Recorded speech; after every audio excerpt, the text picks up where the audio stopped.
আসসালামু আলাইকুম এভরিওয়ান, সবাইকে স্বাগতম নতুন আরও একটা রেসিপি দেখার জন্য। শেয়ার করব চিকেন জাল রোস্ট। অনেকেই আছেন রেগুলার রোস্টটা মিষ্টির কারণে একটু খেতে পছন্দ করেন না বা সবসময় খেতে ভালো লাগে না। আপনারা ভিন্ন স্বাদের এই চিকেন জাল রোস্টটা ট্রাই করতে পারেন। সময় শেষ, এত উপকরণ লাগবে খুবই কম, আর তৈরি করার প্রসেসটাও একেবারে সহজ।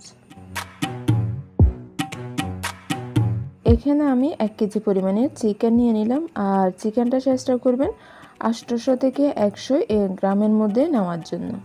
আমি চিকেনটাকে একটু ছোট আকারে পিস করে কাটলাম, আপনারা ইচ্ছে হলে বড়ও রাখতে পারেন। একটা চিকেনকে 4 পিস করে নেওয়া যাবে, তবে সেই ক্ষেত্রে আমার কাছে মনে হয় মশলার পরিমাণটা একটু ভিতরে কম ঢুকবে। এখন আমি এর মধ্যে অল্প পরিমাণে লবণ দিয়ে দিলাম।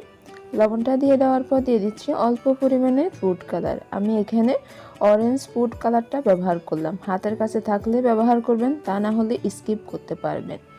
1 টেবিল চামচ পরিমাণের লেবু রস দিয়ে এখন এসব কিছুকে খুব ভালোভাবে মাখায় নিচ্ছি।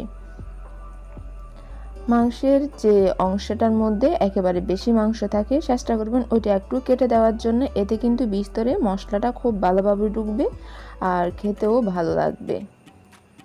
আমি সব কিছুকে খুব ভালোভাবে মিশিয়ে নেওয়ার পর এখন ঢাকনা দিয়ে দিব। ঢাকনা দিয়ে এটাকে এক সাইডে রেখে দিব 15 থেকে 20 মিনিটের জন্য। এর থেকে বেশি সময় রাখার প্রয়োজন হবে না। এদিকে একটা মিক্সিং বলের মধ্যে 1/2 কাপ পরিমাণে টক দই, 1/2 কাপ পরিমাণে পেঁয়াজের বেরেস্তা নিয়ে নিলাম। আর কিভাবে পারফেক্টলি পেঁয়াজের বেরেস্তা করতে হবে তার রেসিপি অলরেডি আমার চ্যানেলে দেওয়া আছে। 1/2 টেবিল চামচ পরিমাণে রসুন বাটা, সেই সাথে 1/2 টেবিল চামচ পরিমাণের আদা বাটা দিয়ে দিলাম। আদা বাটা দিয়ে দেওয়ার পর এখন এর মধ্যে অ্যাড করে নিব 1 চা চামচ পরিমাণে জিরা গুঁড়া, সেই সাথে 1/2 চা চামচ পরিমাণে ধনিয়া গুঁড়া দিয়ে দেওয়ার পর এখন দিয়ে দিব পছন্দ মতো কাঁচামরিচ। জালটা আসলে আপনারা কাঁচামরিচ দিয়েও আনতে পারবেন, সেই সাথে গুঁড়া মরিচ দিয়েও নেওয়া যাবে। এখন দিয়ে দিব 3 চা চামচ পরিমাণে লাল মরিচের গুঁড়া। যে যেমনটা জাল রাখতে চান তার উপর ডিপেন্ড করে দিতে পারেন। ইচ্ছে হলে এখানে সম্পূর্ণটা আপনারা কাঁচামরিচ দিয়েও জালটা আনতে পারবেন, তবে সেক্ষেত্রে কালারটা একটু সাদাটে আসবে, তাই আমি এর মধ্যে লাল মরিচের গুঁড়ো অ্যাড করলাম। এখন দিয়ে দিলাম 1 টেবিল চামচ পরিমাণের কিশমিশ আর 20 থেকে 22টার মতো বাদাম দিয়ে দিলাম। আপনারা ইচ্ছে হলে অন্য যে কোনো ধরনের বাদাম ব্যবহার করতে পারবেন। এখন দিয়ে দিব 1 চা চামচ পরিমাণের কালো গোলমরিচ, ইচ্ছে হলে সাদাটাও ব্যবহার করতে পারবেন, তবে সেক্ষেত্রে আরেকটু বেশি ব্যবহার করা যাবে। অ্যাড করে নিলাম ছোট 2 টুকরো জয়ত্রী, আর এখন অ্যাড করে নিব 1 চা চামচ পরিমাণে শাহি জিরা। শাহি জিরাটা দিয়ে দেওয়ার পর এখন আমি এর মধ্যে অ্যাড করে নিচ্ছি 1/2 চা চামচ পরিমাণের গরম মশলার গুঁড়া। আপনারা ইচ্ছে হলে এটা বাজার থেকে যে গরম মশলাটার গুঁড়া আছে ওটা ব্যবহার করতে পারবেন, অথবা নিজেরাও বাসায় তৈরি করতে পারবেন। এর রেসিপি অলরেডি আমার চ্যানেলে দেওয়া আছে, সুবিধার্থে আমি ডেসক্রিপশন বক্সে দিয়ে দিব। এখন দিয়ে দিলাম 1 চা চামচ পরিমাণের লবণ। লবণটা পরবর্তীতেও অ্যাড করা যাবে। ছোট 1 টুকরো জয়ফল, তবে আকারে যদি ছোট হয় জয়ফলটা তাহলে একটাও অ্যাড করতে পারবেন, তবে অতিরিক্ত দেওয়া যাবে না। এখন এই সব কিছুকে আমি খুব ভালো করে পেস্ট করে নিলাম।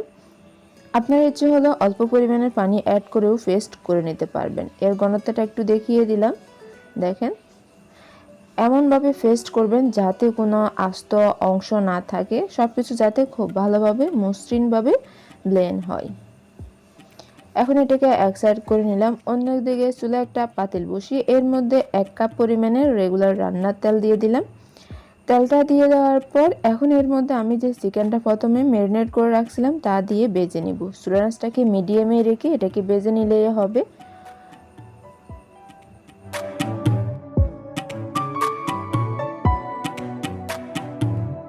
সবগুলা চিকেন দিয়ে দেওয়ার পর এখন ঢাকনা দিয়ে অপেক্ষা করব কিছুক্ষণ পর ঢাকনাটা খুলে এখন এটাকে আমি উল্টিয়ে দিব। একটু সাবধানে উল্টালেই হবে।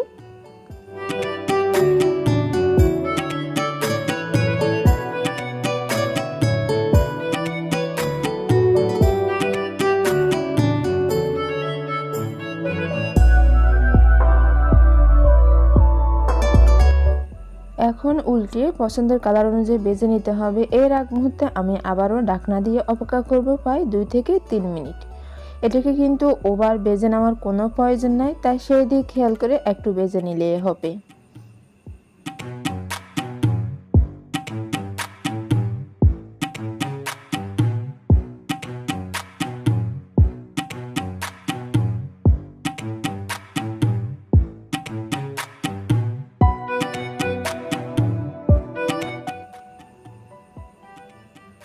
বেশ কিছুক্ষণ পর আবারও ফিরে আসলাম। এটা মোটামুটি অনেকটা ভাজা কমপ্লিট। আমি জাস্ট একটু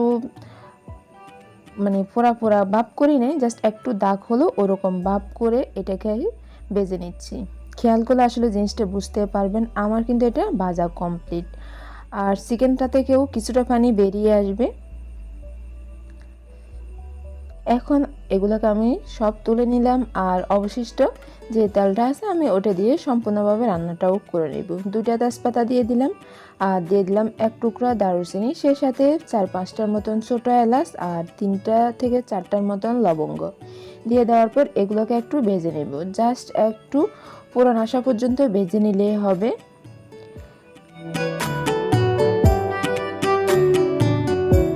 ভেজে নেওয়ার পর এর মধ্যে আমি যে মশলাটা তৈরি করে রাখছিলাম প্রথমে ওটা দিয়ে দিলাম। চুলাটাকে একটু কমিয়ে এখন এটাকে অনবরত নেড়ে একটু কষিয়ে নিব, তা না হলে কিন্তু একটা কাঁচাটে ভাব থেকেই যাবে, পরবর্তীতে এটা গন্ধ করবে। আর এটাকে একটু মিশিয়ে নেওয়ার পর খেয়াল করলে কিছুক্ষণ পর বুঝতে পারবেন এটা কষানো হয়ে গেছে, তেলটা উপরের দিকে বেশিই উঠবে। তখন প্রথমে যে চিকেনটা ভেজে আলাদা করে রাখছিলাম ওইটা দিয়ে দিচ্ছি। আর এখানে কিন্তু ভয় পাওয়ার কিছু নেই, হয়তো চিকেন থেকে কিছুটা পানি বেরিয়ে আসবে। এখন মশলার সাথে আমি খুব ভালোভাবে এটাকে মিশিয়ে নিচ্ছি। আর আপনারা ইচ্ছে হলে এখানে কিশমিশটা একেবারে স্কিপ করতে পারবেন, কারণ কিশমিশ দেওয়ার পর হয়তো কিছুটা মিষ্টি ভাবটা চলে আসবে। আপনারা যদি একেবারে মিষ্টি ভাবটা পছন্দ না করেন বা রাখতে না চান তাহলে কিন্তু অবশ্যই এখানে কিশমিশটা স্কিপ করে নিতে পারবেন। আমি মশলার সাথে খুব ভালোভাবে মিশিয়ে নিচ্ছি।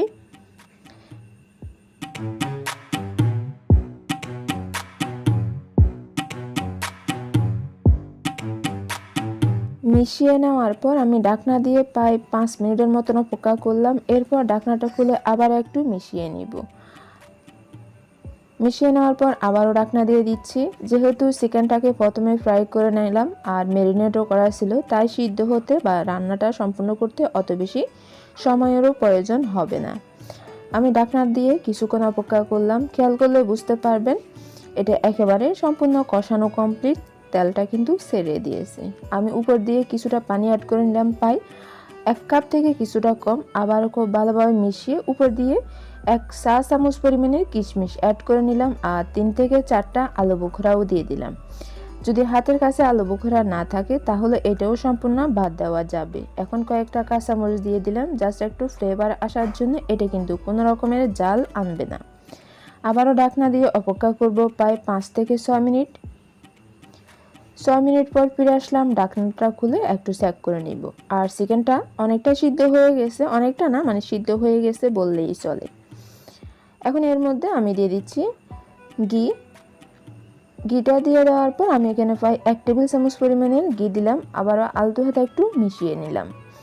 মিশিয়ে নেওয়া কমপ্লিট। আর ঢাকনা দিয়ে এটাকে চুলার মধ্যে এখন আমি 5 মিনিটের জন্য রেখে এরপর নামিয়ে পরিবেশন করব।